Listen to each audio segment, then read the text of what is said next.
We have a real treat today. We have Dr. Dustin Portela, an Idaho-grown kid dermatologist who is doing great things in dermatology. He has a passion for providing dermatology care to underserved clinics, but he's also, and probably most famous for his social media presence on Instagram and TikTok and Facebook and YouTube.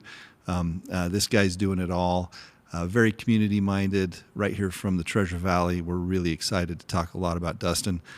He obtained his bachelor's degree from Idaho State, his medical degree from Des Moines University, and then completed his medical residency in Michigan, and that's where he got his training in Mohs micrographic surgery as well. You're going to really enjoy this, Dr. Dustin Portela.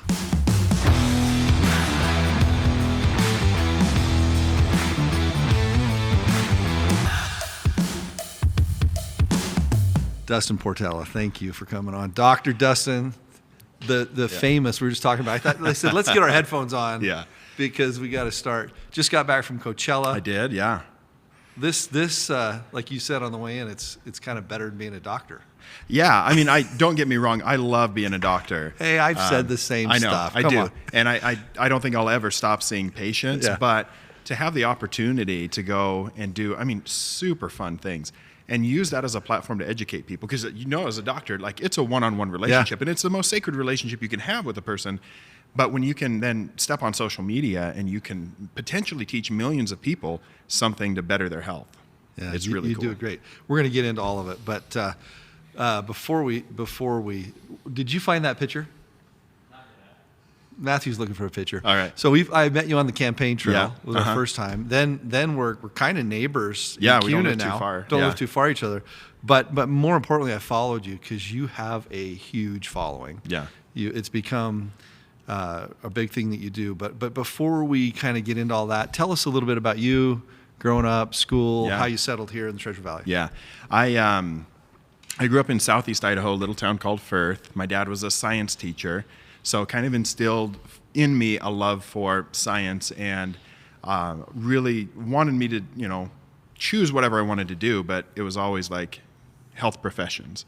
And he probably, for a small town in Idaho, got more students into the health professions than anybody else, because he would take his classes on field trips to the physical therapy office, to the mortuary, to doctors' offices. He would bring people in to speak.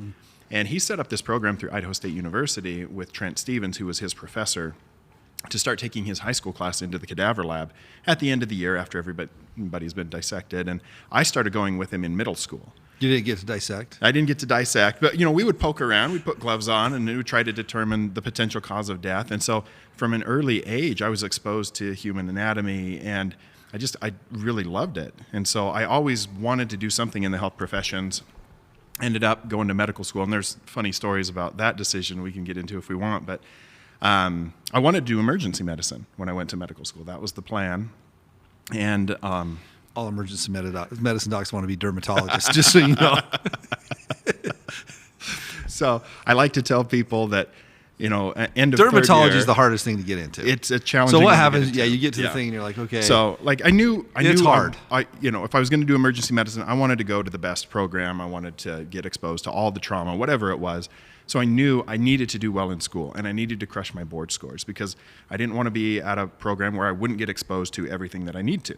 And so, not that there's programs that don't teach you what you need. So the way this works, because we never talk about stuff. You're your first physician on here with me. All right. But you go through undergraduate. Yeah. You have to it's super competitive. Yeah. You got to get straight A's. You got to be perfect. You got to service. You got to build this resume. Yeah. Hopefully you get into medical school. You get into medical school, kind of repeat some of the stuff you just did. Yep. You get through that, and then there's this time where you apply for residency, right, where you choose whether you want to be an ER doc, a dermatologist, pediatrician, whatever. And they're just different. Different levels of competitiveness. There's some things that you rule yourself out. Yeah. If you weren't top of your class, it's not an option. It's not an option. Yeah. So dermatology, so everyone knows out there, if you're not like top 2 in your class and crush everything, you might as well not apply. Right. It's going to be very challenging for you to apply. So I did great on my boards. I was among the top of the med school class because I wanted all the options available to me, because your decisions can change. And I was always very interested in dermatology, but it's so much more fun to shadow in emergency medicine because you get to see stuff, you get to do stuff. Rectal exams, like but when you're a thoracotomies. student and in dermatology, you just kind of stand in the corner. Nobody wants you to touch their face. Totally understandable. But I was like, I loved Mohs surgery. I loved the skin cancer surgery. And I'm like, and they have a great lifestyle. So, you know, and beginning of fourth year, I just feel like 50-year-old me and 30-year-old me sat down and had a conversation. And 30-year-old me is all gung-ho about like, we can do nights and weekends. And if you have to work a few holidays, no big deal. That was a really smart 20-whatever-year-old you that had that conversation. And 50-year-old me is like, just pump the brakes here. Let's maybe not work all the weekends or nights or that kind of stuff. And because I had options available to me, I decided to go for it. And there were bumps along the road. I didn't know if I was going to make it. And fortunately, everything fell into place. And I trained at a program that I absolutely loved. Where'd you train? I trained through Michigan State University and the Beaumont Hospital System in Detroit. Yeah. So saw a bunch of everything in Detroit. Saw just everything, yeah. You know, we were doing pediatrics downtown at Detroit Mercy Hospital, great grand rounds. And, you know, it was a great place to train, especially because I knew I didn't want to be an academic dermatologist. I didn't want to work at a university. I wanted to be in the community. I wanted to come back to Idaho and work with people that I knew, you know. So I go through residency and decide I was going to come back and probably start a practice in Twin Falls. And when I was studying for my boards to become a board certified dermatologist, I just realized I didn't have the bandwidth to figure out how to start a practice from scratch and do that. And I saw a job posting here in Boise. And somebody was looking for a young dermatologist that wants to do a lot of surgery and come in and eventually buy and take over a practice. And I'm like, that checks every box that I'm looking for. And so I emailed them while I'm sitting in grand rounds, and they emailed me back. We book a flight like same day. I come out, interviewed at this practice, accepted a job. And it's a story that unfortunately is not uncommon in medicine, where the old eat the young. It's like part of the rite of passage. It's like the rite of passage. I am going to eat you, chew you up. I'm going to spit you out, and you're going to like. It's unfortunately, it's kind of part of the deal. Right? It happens not infrequently. So, when's your chance? You're not old enough to chew someone up, right? Spit them out, right? Yeah, no, and you're probably not going to. It's not my nature. No, it's not your nature. So, you know, I start August 1st, and I give my termination letter by mid-October. That's so 2 months into 2 months into it. I'm like, yeah, I have to leave, and so I started. That's really funny. I know. By the way, it was tragic because like I bought a house, I refinanced my student loans, and I'm like, I'm going to be out. I'm an unemployed dermatologist. I have all these financial obligations now. Moved my family here, and I probably didn't sleep for 4 months as I tried to set up a practice. And we opened Treasure Valley Dermatology in the end of March 2018. So started my first job in August. Just not that long ago. No, that's not. And your growth. So yeah, 3 locations now. 3 locations. I want you to talk a little bit about your new building. Yeah, it's beautiful. Yeah. So we started at a location. We purchased the building, and I went into it knowing like we're going to grow out of this, and I want to grow out of it. And so we worked hard, and within probably 3 years, we're like, things are getting tight. We like took out a bathroom to turn it into an exam room, you know. And then we opened a clinic on the St. Alphonsus campus because that was very close to my first clinic, and one of the PAs came with me. So we had a lot of patients that were on that side of town, and the real estate was not expensive. And after, 5 years, we got to this point where I'm now doing social media, I'm traveling. It's difficult for me to be in the clinic as much as I need to be to see my patients and to do all the surgeries, because I'm the only physician. I have to do the most surgeries. I handle all the melanoma surgeries. And so we start making plans. We're looking for land, we're looking for space to buy, and it's a challenge. I mean, you're in commercial development, like the price of things is not cheap, getting the right situation, everything. So we ended up finding a space and really starting to build my mecca, my dream building. And we moved in there this last January. I've hired another physician now that does all the surgery in the practice. She's an incredible doctor, treats patients What's just her the name, way just that I so would people too. listening? Kelsey Farrell, Dr. Kelsey Farrell, fellowship-trained Mohs surgeon.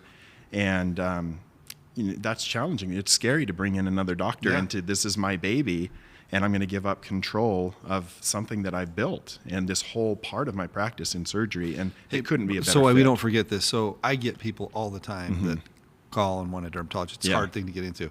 I send people to you. I appreciate that. But for people that are out there listening that need a dermatologist, Yeah. where do they go? How do they sign up? Just while we're talking. So, I mean, our website is dermatologyboise.com. Okay. If coming to us is not feasible, or for some, we work hard to get you in quick, but there's great dermatologists in the area, and I love that about Boise is that we have a very collegial relationship among the derms. It does not feel competitive. Everybody has got plenty of work, and you can always find a dermatologist by going to the American Academy of Dermatology website. They have a tool called Find a Derm. Put in your zip code, and it'll give you all the options in the area. So I don't have anything bad to say about any of the current practicing dermatologists in town. So That's funny. So just open your new building. Yep. It's on Fairview. It's on Fairview, just west of Eagle Just Road. west of Eagle Great Road. location. Beautiful. We've got 6,000 square feet of clinic space, plus a break room, and I built recording studios in there for the social media side. Are you So- okay if we pivot Absolutely, a yeah. little bit? Yeah. So I'm fascinated because it's big. Yeah. Like your following's really big, and I think you've told me. People ask me all the time because I think I went from. I mean, you went from dermatologist to still being a dermatologist, Yeah. so you didn't give it up. Right. To this media star. I went from ER doc to giving it up Yeah. to becoming a developer, which Right. sometimes has a negative connotation. Sure. So you may not get the same questions I do, but what I always tell people is, listen, the transition has been very professionally satisfying. Yeah. Sometimes people don't realize that in medicine, there are a lot of stresses and strains in Right. the way medicine has changed. Yeah. I'm a lot older than you, but if I go back to when it started to now, the regulations, the way, just the interactions, there's Yeah. a lot of dissatisfaction. Right. And so when I noticed when I got out of medicine is like, why is everyone so happy and nice to each other? Honestly, Yeah. it's terrible to say that, but It like, is. it's like, man, when I interact with the civil engineers, they're really nice. And Yeah. they send me Christmas gifts, but when I interact with other physicians, and I was an ER doc, so like you're calling people in the middle of the night, and I used to, one of the stories I always tell is like St. Luke's would publish physicians' pay schedules in the paper every year because they're a nonprofit. So it was in the Statesman. So every time I'd get one of these complete jerks sometimes at 2 in Yeah. the morning, I'd say, hey, I just saw what you get paid a year. Get in here and take care of this patient. Yeah. Anyway, it's sometimes not that satisfying, but I'm getting to the point a long way. There's nothing like taking care of people. Right. So you may get away, and we're gonna divert this conversation to what you're doing now. But I always tell people there is absolutely nothing like having someone come in with a need, Yeah. being either afraid or not knowing where they're going to go, or fearful about the interaction, sitting down on a stool in front of them, connecting with them emotionally, having that real human interaction, having them share why they're there, and then helping them. I mean, it's the essence of medicine. I Right. think it's why most people go into it, and it is, man, being kind of a healer and helping people. There's nothing Yeah. like it. So I truly miss that. There's just nothing like it. So Yeah.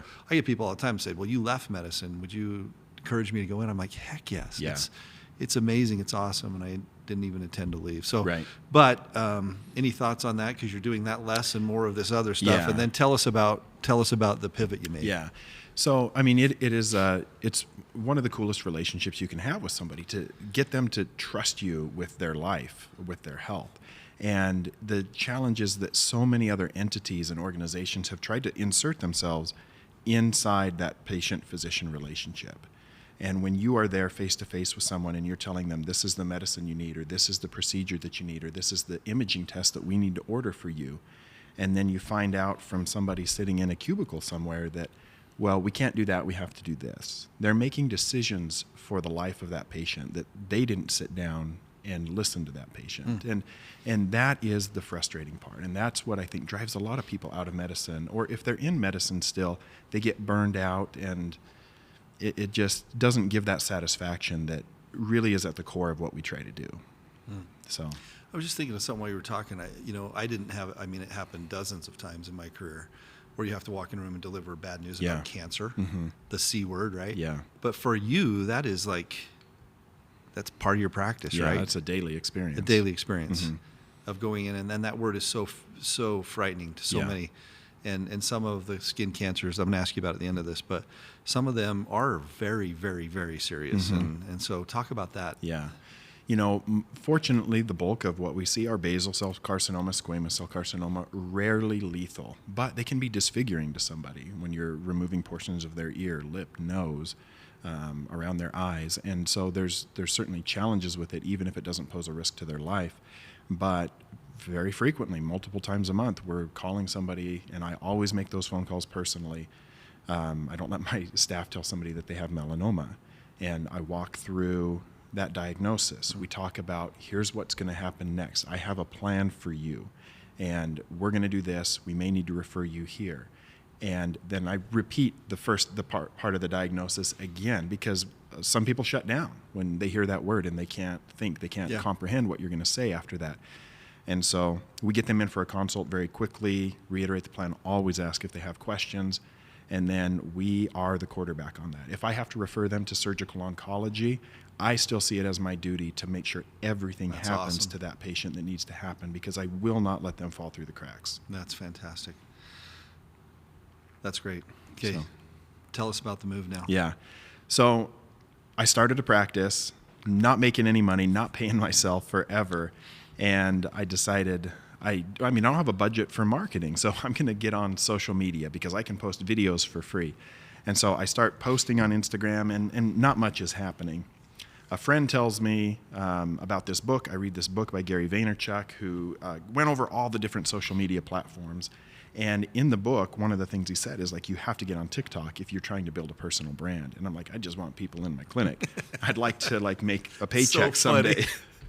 And so it's so authentic, right? Yeah. So there's people that are trying to, like, become famous, and then you're just like, I just want to make money. I got to pay for my rent. Yeah, exactly. I got to pay for my school loans. And so I opened TikTok on my phone, and it was like the weirdest thing. I'm like, this is strange, because it doesn't, the algorithm doesn't know who you are. Yeah. So it's just giving you all these random videos. I'm like, no, I'm not doing that. And I closed it, and I didn't open TikTok for like 6 more months. And then I had a friend that messaged me, and she's like, I have a video going viral on TikTok. And I'm like, well, send me the link. So I look at it, and it's got like several 100,000 views. And she's just recording her facial expressions as she gets a Brazilian wax. And I'm like, that is going viral? I'm like, if that's going to go viral. I know this is working for you. I know it's awesome, but this world we live in is so stupid. I know. And I'm like, if she can do it, I can do it. Hey, by the way, Maddie, we just said Brazilian wax on the pod for the first time. Don't Google that. I'm glad I could bring that to you. So I scheduled a Brazilian. No, I'm just kidding. Practice your facial expression. So I start posting videos from my phone, and they don't do very well. And then I just actually dove into TikTok, and I understand how people use trending sounds and all these things. And I'm like, I'm going to put a dermatology twist to it. And I started doing that with some of these trending sounds, and they started going viral. This was December 2019. Wow. My first video goes viral, like 400,000 views in 2 days. And I'm like, that was cool. And then I saw, like, a bunch of people didn't just follow me on TikTok, but they went and found me on Instagram too. And so I just started posting more and more. Again, still with no intention to like become an influencer or to do any of the things that I've done. I'm like, You're just looking for people more people follow me, they're more likely to come and see me. And then it just ballooned from there. COVID hit. Everybody was on their phones, not leaving their house. Skincare became very popular because people are staring at themselves on Zoom all the time, and they're like, why do I look old or wrinkly, or what's this pigmentation? And so I get on there and I talk about these things, and was one of the first dermatologists to get on there, and it just blew up beyond my wildest expectations. So for people that want to go that aren't, probably most of our viewers are like, hey, duh, we know who this guy is already. But tell us a little bit how to find you. And do you want to, we'll pull these up for the people watching on YouTube. So on every platform, I'm at Dr. Dustin Portela, DrDustinPortela. Okay. And on every platform. On that makes every it easy. platform. So as uniform as we can be. So like, oh my God. So 2.4 million followers. Yeah, and that's TikTok. And then there's Instagram. I have 2 different YouTube channels. One of my YouTube channels. So my handle on everything used to be 208 Skin Doc, which is the phone number for the clinic. Because that was the whole reason to do the that deal. was it. I was like, 208 Skin Doc, they'll call the number. And then I was like, well, This this is great. Isn't America becoming great? something. I know. And so I changed it all there because like this is clearly bigger than Boise. And but one of my YouTube channels is still the 208 Skin Doc, and then I have the Dr. Dustin Portela, which I'm going to be trying to do some interesting things on. And it's kind of funny when you see somebody start Googling your name, what the suggestions are that come up. It's sometimes scary. So let's talk about this. So Matthew Ray is my son-in-law. Yeah. And this is kind of his world. And like I constantly am learning from him, but I'm constantly frustrated by just like, it's a different world. It right? is. So if you think about traditional marketing, you think about the way things were and now the power of this tool. Talk about the power of the tool for marketing, and then talk about the power of the tool for education. Because I think with you, I've watched several of your things. It's both. Yeah. And it's nice that they're aligned. Yeah. I mean, I get to live in a world where, I mean, dermatology has so much consumer product goods that overlap. And so I get the opportunity, I feel privileged to work with some of these companies that I have been recommending in my clinic for years. Anyway. And so I'm very intentional about the companies that I partner with, and there's still always people, and I get it, that are going to call you a sellout for doing a paid partnership.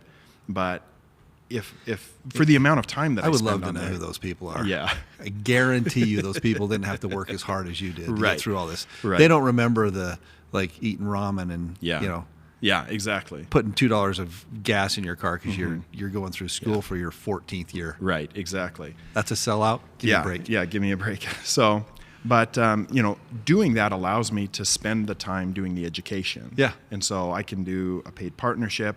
I can do just a shock value pimple popping video that is always going to get a lot of views, and then I can be like, oh, hey, by the way, here's something you should know if you want to take better care of your health or your skin. And kind of pepper that in so that it's not purely an entertainment thing. It's not purely a marketing thing, but the education gets in there too, and really try to serve people through the content. That's great.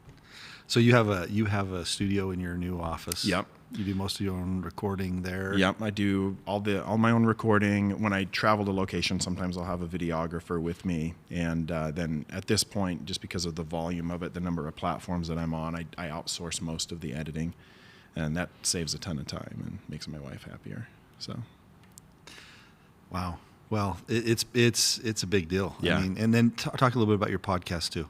Yeah. So we started this as the Between Two Derms podcast, and it was kind of a play on the Between Two Ferns with Zach Galifianakis, and we were talking just all skincare, and I realized that I like more than just skincare. I like more than just dermatology. I like to go to the gym. I like to eat healthy, and I wanted to talk about health in general and other things that influence people's health. So we've rebranded that as the Dr. Dustin podcast, again, just trying to keep everything uniform. But it gives me the ability to expand beyond that. And we've got 35 episodes or something, and we're gearing up for another season. We've got an episode coming out on Monday that's with this melanoma survivor talking about her journey and asking me about questions about how to identify skin cancer. And so I've got some, I think, cool episodes planned. I want to talk to a financial planner about financial planning as a tool for health, because you see people. So it's now the Dr. Dustin podcast. Okay, great. And everywhere you can find podcasts. Okay. Wherever you're listening to this one, you can find mine too. Okay, great. We're pulling it up just so people. Okay, there it is. Yeah. So, can I tell you a really brief personal story? Yeah. I have completely ruined myself because I listen to Huberman's podcast almost all the time. Yeah. And he just had a series on sleep. Okay. So I loved it. Yeah. I mean, there was like a series, and each one of them was like almost 3 hours long. Right. Matthew Walker. I'm digging into the science is making sense, and I'm like, oh my goodness. And then I'm getting worried. I'm like, okay, I did 12 years of night shifts. I'm screwed anyway. Yeah. Right? Right. I mean, literally like, okay, that's why I'm having on my heart. Then I'm like, well, maybe I'm not sleeping well. So I'm going to tell you a funny story. Yeah. So last week I told my wife, I'm like, I just finished this. I'm going to order me. So I ordered me the thing you put over your night, your eyes at night. Yeah. And I'm sauning now at night before I go to bed. And I'm like doing all these things. Well, now what's happening to me is now I'm tracking my sleep. Yeah. It's horrible, Dustin. Oh. I'm getting like 7 minutes of deep sleep. So then I'm worried about it. Yeah. So the last 2 nights, I'm so anxious about my sleep that if you look at my nights, I'm like, I was up for like 3 hours. Yeah. I got like 7 minutes of deep sleep, and I'm like, I'm just done. I didn't think I didn't think I had a sleep problem before I listened to this stupid podcast, and now I can't sleep. Anyway. Yeah. What do you track your sleep with? My iPhone. And I don't know how. Well, my watch, my Apple Watch. Yeah. And I don't know how. I'm doing research now to see if it's true. Because if I'm only getting 7 minutes of deep sleep, I got a problem. So what do you use? I use the Oura Ring. Okay. So I've tried the Oura Ring, the Whoop Strap, the Apple Watch, and the Garmin watch. Okay. I love the Oura Ring the most. Okay. And there's the question of precision versus accuracy, right? Like, is it accurate? I don't know. They claim that it's as accurate as a polysomnogram, but I'm dubious. But it's precise because I know that my sleep scores are consistent. Okay. If I eat a big meal at night, my heart rate is elevated, and it tracks that. And I'll get less deep sleep, less REM sleep if I go like, pasta, carb heavy. So what's your deep sleep every night? What percentage? Oh boy. Roughly, or how many minutes? Roughly, 60 to 90 minutes probably. I'm screwed. Man, Matthew. So get the Oura Ring. Get the Oura Ring. Sync it once a week. Don't look at it every day. Just sync it once a week. Look at it before the weekend. I literally, last night, Shannon's like, what is wrong with you? And I'm like, all these podcasts, I can't sleep anymore. And she's like, this is so stupid. So I don't know what to do. Now you got to do the Huberman, what is it, the NMDR? Yes. Or non-sleep, deep rest, whatever it is. Yeah. Yeah. That's great. Let's talk about some of the education stuff you do. Yeah. I'm just going to ask you some questions here. I think we got time for it. What most common misconceptions in dermatology with skincare? What are some of the things that people think that you're like, no, that's not right? Yeah, I mean, I spend so much time talking about sunscreen. People they think it's too late to start. They think sunscreen causes skin cancer, which couldn't be further from the truth. They think that chemical sunscreens are unsafe, that they're toxic, that they're endocrine disruptors. And I really love when people do research and they advocate for their health. And if you want to make a decision not to use a chemical sunscreen, do, but wear mineral sunscreen or wear sun protective clothing. But it is definitively proven that UV exposure leads to skin cancer. And the most common feature that my patients have that have skin cancer is that they didn't wear sunscreen, especially in their youth. And so there's a lot of misconceptions around sunscreen. And if I could put myself out of a job as a skin cancer surgeon because everybody started wearing sunscreen, I'd be A-okay with that. Great. And I was going to get into that. So I actually had specifically sunscreen. From your perspective, safe, wear it, wear as much as you can, keep covered up. Mm-hmm. That's big. Okay. Anything else we should know? If you had to give advice to men and women for simple products for skincare, right? What would you say? Yeah, I'll tell you what I do for skincare. I have a gentle cleanser that I use every night, sometimes in the morning, but some mornings often just rinse with water. Then I put on a vitamin C serum in the morning. It's an antioxidant to help protect against free radicals from ultraviolet light, pollution in the environment. And then I put on sunscreen. That is the morning. At nighttime, I wash my face, I use a retinol, and then I put on a moisturizer. Okay. You can get into fancy stuff, all the creams and lotions, but you don't have to. You don't have to have an eye cream. You don't have to have a 10-step skincare routine to have good skin. Okay. Where do you see your future going? I mean, what does it look like for Dustin? Yeah, I mean, Dr. Dustin. I'm so excited about this project we're launching a little over a week from now. So, I wanted to do this since medical school. Our medical school had a RV that was a clinic, and we would go treat homeless people about once a quarter. So, I've wanted to do this. We purchased a motorhome. We designed it from the ground up with 2 exam rooms. And next Friday, we're doing our first community skin cancer screening event. Nobody's charged for it. They don't become a patient of my practice, but we're going to give them a list of all the dermatologists in the area. So if there is something, I want them to find somebody.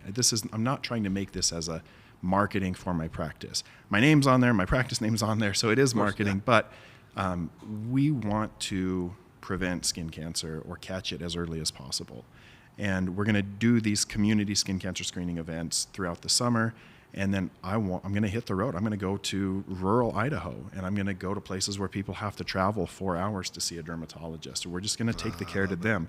I want to work with primary care physicians to come see patients with me so I can say, this is what they have, this is what I'm doing, and here's how you can follow up with them so they don't have to drive to Boise to see me.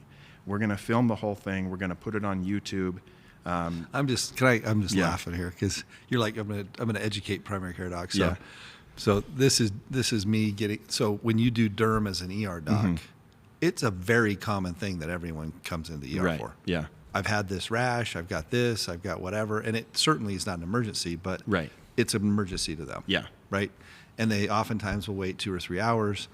They'll come in and they'll say, "Hey, I've had this thing going on for 2 or 3 months, and this is what I got. What do you want to do for it?" And it's not a satisfier, let me tell you. Right. To get a big bill from an ER and Yeah. have the guy that you go into say, I don't know. We'll give you some cream and follow up with derm, Or, hey, I don't know. Let's follow up with derm. Yeah. So I always felt bad. But so I always, like, when I first started seeing patients on my own, and man, I would be in the books and I'd be thinking, and then I had this very wise old ER doc tell me, and you're going to laugh your head off at this. He's like, just give everyone Lotrazone, right? Hate Lotrazone. He's like, it's an antifungal and it's got steroid in it. Yeah. He's like, you're going to take care of, you're going to shotgun almost everything and everyone's going to be happy. So for my career, confession. Oh, the Lotrazone. So the Lotrazone, if you don't know, is a strong steroid and a crappy antifungal. So if it's fungal, you're going to make it look like it went away, and then they're going to show up to derm with a rip-roaring ringworm. Hey, for all the patients out there that got ringworm from my subpar treatment, I'm sorry. It's not funny. That's But great. it is very specialized. Yeah. I mean, back to the point. It's Yeah. like the educate. I mean, you just the what you know versus the primary care doctor, Right, doctor. right. It's just a different world. It is a different world, and we have specialists for reasons. Like, you don't want me starting a central line. I'm not the one to manage your diabetes. Yeah. But man, if you got a rash, I can diagnose it from the doorway 99% of the time, That's awesome. It's great. So go back to you're going to go on the road. Is there a way people can follow you, or can I don't know if you're taking donations? It's a nonprofit. How have you set it up? Yeah, so we will eventually convert to nonprofit. I'm just one guy running the show, so the compliance issues in running a nonprofit, I don't have the bandwidth for. But so it's still under a for-profit LLC. I am not trying to make a profit off of it. I suppose people could donate if they want, but really, if people, I want them to get something out of it. So by watching the videos that I put up on YouTube, if you purchase products through my links, I get a little bit of a commission there. So get something out of it. But we'll hopefully make a little revenue off of YouTube and through affiliate marketing. That's awesome. Then we have a partnership with a local credit union, and we're working on a partnership with the skincare company to help fund that. Because if you don't have insurance, I don't want to charge you. If you have insurance, I may legally have to bill because of contracts, but I'm not like going after people to try to collect. Well, on the flip side of that, I mean, I'm just sitting thinking who you're going to go see, Yeah. right? You're going to go see a lot of people in rural Idaho that spend a whole lot of time in the sun. Yeah. And a lot of them probably don't wear sunscreen. Yeah. They wear a cowboy hat. Yeah. And their necks are exposed for their entire career. And, Yeah. and I think I'm really excited for this because I think I've never heard of it done in derm. I've heard of it done with cardiologists will kind of go out and kind of spend a day in, rural Idaho at a hospital or two, but I don't know that anyone's done this in our state. Right. Yeah. I've never heard of it.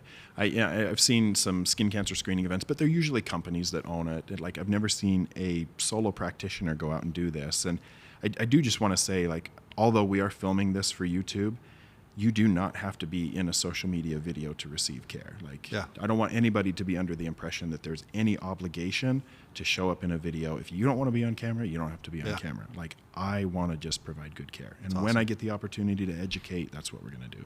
That's fantastic. Talk a little bit, we got some more time. How's healthcare in the Valley? What pressures, what do you see? Yeah. What's the future of kind of the overall healthcare profession? Yeah, it's challenging. There are problems, and I'm not even the best person to talk about them, with the number of administrators, pharmacy benefit managers, group purchase organizations that are taking a sizable, portion of the money allocated to healthcare. Don't feel bad for doctors. We work hard. We get paid well, but doctors have not received a pay raise consistent with inflation in the last 25 years. We don't make any more money than we used to, but everybody knows that you're paying more for health insurance, you're getting less out of it, and as a result, people they're not seeking care at appropriate places. Your copays are higher for specialists because they don't want you to go see them. So is it not shocking to you that we're just sitting here in May 2024, and if you went up to average Americans on the street and said, "What's a PBM?" Yeah, they would have no idea. They'd say, "PBM? What are you talking about?" Right. What's a pharmacy benefit manager? Yeah. And when did it start in our country, and how much money do they suck out of the system that really provides no value? There's no value to it. And there's absolutely no value. And I think almost everyone you talk to would say, I have no idea what you're talking about. Some of this is, I think, the bureaucracy of medicine has gotten so big and so thick between, you look at the dollar, there always has been, hey, I'm going to provide care for you, and I may trade you a chicken or a dozen eggs for you to care for me, doctor. Yeah. But we're going to have an interaction. And then it went to insurance that was, 65, 70 years ago, I think, when the first kind of medical insurance. And then it's like, okay, that was kind of a layer. But there was still, even at the start of my time, it was pretty clean, right? Yeah. I think. And then now you look at what's in there, and it is deep. Yeah. And this PBM thing is ridiculous. It's destroying healthcare. It's going to bankrupt everything. Some of these organizations have gotten so big, and there's United Health. I'll just say it. They own it. They own their own pharmacies. They own their PBM. They own this thing called Change Health, which is a clearinghouse we use to submit all of our claims to insurance. And they got cyber attacked in February, and we have gone 2 months without being able to submit a claim to insurance. Drained all my bank accounts just to make payroll, and our backup system is chugging along, and we finally got enough money to cover payroll now, but they're too big to fail. And when they go down like this, I'm sure that there's people that went out of business because they just lost all their money. Yeah. And we shouldn't be in that position, because patients can't just pay me direct when they have insurance. It's got to go through, and we got to wait 90 days to see what's covered and what's not, and there's nightmares. And that's why if YouTube goes well and I could just see patients for free for the rest of my career in a motorhome, I would do it. Isn't it sad? Because you talk to a lot of physicians that went into it for the right reasons, love patient care, great doctors, great healers, it's good people. And there are so many of them that I talk to now that are just fatigued, exhausted, done. They're just like, it's not about that anymore. And at the same time, we're trying to recruit people into it. And so that's the hard part when people say, well, should I go into it? Yeah, you should, but no, go in eyes wide open. Yeah. It's different now than it used to be. And then, I don't know how you get out of this. I don't know if there's a path forward. Yeah, it's really challenging. I don't have the answers. I can't pretend like I do. I can point out the problems as good as anybody. Yeah. But how do you navigate out of that when there's so much money, and the incentive structures to maintain the system through the legislature and lobbyists is not going anywhere? Yeah. We could both get in trouble for saying more. Yeah, probably. Yeah, we could get in trouble. It's disappointing to me. And listen, I get it. I get some of it, but if you look at, all I need to do is look up who the biggest lobbyists are in a state in the country, and you'll go, oh, I get it. Right? Yeah. And then as they grow and bloat, and it's just unfortunate that. And I go back to regulation, right? Because every time government tries to solve a problem, every single time they try to solve a problem, it drives costs up. Yeah. It doesn't result in benefit. Yeah. When they got into higher ed, it just drives costs up and gets in the way. When they got into healthcare, I remember the day, I'm so old, I remember the day Obamacare passed. I remember the second I was actually working in the ER when it happened, and I went back to the doctor's lounge and watched it happen. And I remember Joe Biden whispering in Barack Obama's ear, "This is a big effing deal." I don't know if you remember this. I do, yeah. I've seen that clip as well. And I was watching it live, and I was there with one of my partners, and I said, "I don't think they went far enough." And he looked at me like, "What do you mean?" And I'm like, this kind of Obamacare halfway putting the government in to regulate everything without going all the way to kind of socialize medicine is going to bleed the country dry. Because you got government involved, but it's not really, because this idea of socialized medicine is a fallacy anyway. Right. like countries that have socialized medicine have government provided health care, and then they have a private system along the side. It's a two-tiered system. Yeah. And anyone that thinks, oh, it's so great here because they've got, that's not the way it is. So if you would have went to a two-tiered system in America and figured it out, you probably would have been better off. Or if you would have totally privatized it, which was the Mitt Romney plan. Yeah. If you read through his first 100 days, it was a very privatized, very capitalistic way of going about it. But this kind of middle of the road thing that was Obamacare, people, when you criticize Obamacare, they're like, oh, it's just because you hate Democrats and their ideas. No, it's because it either needed to go far enough or keep it out of the way and look at what's happened. Yeah. Yeah. We're not in a better place. We're not in a better place. Yeah. Okay. Well, that probably got us in trouble. I don't think we ever really, did we call anyone out? Oh, check it out. Oh, there we go. Wow. Yeah. Yeah, this was, the first year we were open and invited you to the clinic to talk. How long ago was this? This was 2018. Wow. So that was the first time I met you there. Yeah. At your first office? That was the first office, yeah. That's awesome, Matthew. Thanks for finding it. Talk about, we got a little bit more time. Talk about just general health. I know you're pretty into bodybuilding. You just won your first competition. Yeah, I placed in 4 categories, won the true novice, like the beginner category. And, it was kind of... First time ever doing it? First time ever doing it. I don't have a big desire to do it again. It's a hard thing to do. But I looked at it as I was an athlete growing up. I ran cross country and track. I played basketball. And I find a lot of value in doing something hard and in competing. And a couple of years ago, I realized, I haven't competed in anything for a long time. And, I can go run a 5K, but, I'm not competitive in it. And so to look for an opportunity to set a goal, work for it, do something hard, and really see what I would be capable of at 40 years old. And that was a rewarding experience because I knew that this is something I can give it all in, and I might actually do well. And so that was fun. And I think any adult, go sprint, go do something hard, set a goal, and challenge yourself physically and mentally. How much of it was, because you put on a lot of muscle. Yeah. I just saw a picture from... different person. You had a lot of hair, but probably 50 pounds less of muscle. So you put on a lot of muscle. Yeah. How much of it was diet? This question gets asked a lot, but for you, how much of this was diet? How much was exercise? How much was cardio? How did you approach it? Yeah. So I used to do almost strictly cardio, and then I started lifting, and I really backed off on the cardio. Bulking is the fun part because you get to eat all the food. And so you can grow muscles really well when you eat and you work out a lot. But then when it's time to cut, you got to be so good with the food. They say abs are made in the kitchen. And that was absolutely true. So knowing everything that I was putting in my body, weighing, measuring, it's tedious, and you're always tempted to cheat. And is it chicken breasts and broccoli? A lot of chicken breast and broccoli. I did a little ground turkey and some bison burgers here and there, but eventually I had to cut out that because just the fat content was still too high to get down to 5% body fat. So, and it gets very bland and boring. And how many months of that did you have to do before you competed?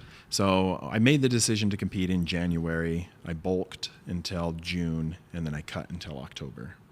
Wow. So I was at 170. I got all the way up to 240, and then I cut down and I stepped on stage at 202. That's 5% body fat and a lot more muscle. Yeah. I was pretty close. Yeah. Less hair, 40 pounds of muscle. Yeah. Okay. Great. Tell us a little bit about your family. Yeah. So I'm married, 3 kids, and they're, one going into high school soon, one going into middle school, one is in elementary. Just got a cast off yesterday from a broken arm on a trampoline to the bane of orthopedists and ER doctors. We always had a trampoline. But you want to know a really funny story? Yeah. So I first get here in town, probably first year. And so I'm a new ER doc, and the ER gets a call from the local KTVB. Yeah. And I think I actually remember the reporter's name still, if I could think about it. But they called and said, hey, we'd like to come do a story on trampolines because someone had just had this horrible accident. And they said, we'd like to do it at your home if possible. And I'm like, oh, this is cool. Yeah. So they come over and they sit in our living room and they do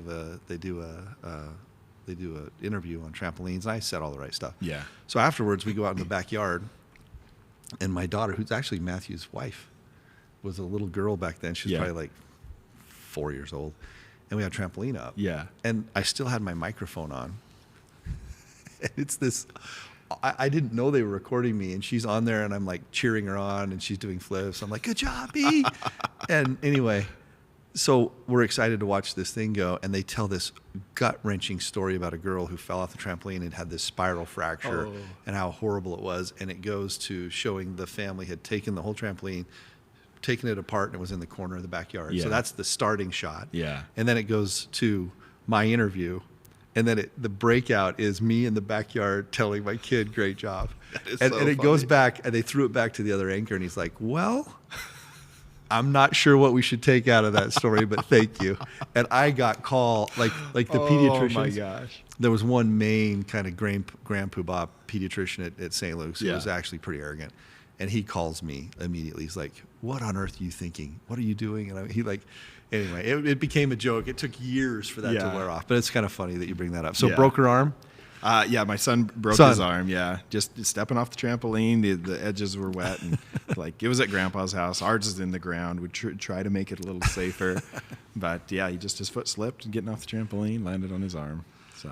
Well, hey, this has been fun. We've been a taken blast, this a lot of different places, but thanks for your friendship. Yeah, thanks absolutely. for coming on today, and good luck with everything. Thank you. We're following along, Yeah. Dr. Dustin. So Yeah. thank you very much, and we'll stay in touch. Perfect. Take care.